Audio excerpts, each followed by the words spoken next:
حضرت حمزہ کا ایمان لانے کا واقعہ بھی بڑا عجیب ہے. وہ کہتے ہیں نا محبت مصطفیٰ صلی اللہ تعالی وسلم ایسی دل میں تھی کہ اس وجہ سے آپ ایمان لے آئے. ابھی آپ ایمان نہیں لائے تھے.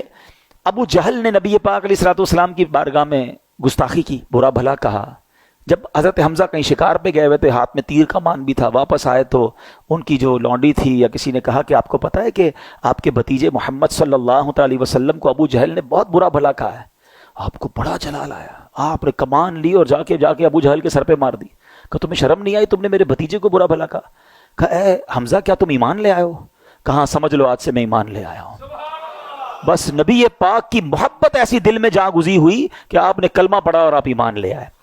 اور اس کے بعد یعنی حضرت حمزہ ایمان لائے، رائٹ آفٹر فیو ڈیز حضرت عمر ایمان لے آئے. حضرت حمزہ اور حضرت عمر جس قوم کے ساتھ ہوں پھر دشمن کی کیا مجال ہے. آپ دونوں کمال کی شخصیات. تو جب مدینے جانا نا، کم از کم روزانہ ایک حاضری تو شہدائے احد اور سید الشہداء کے دربار میں ضرور دیا کریں.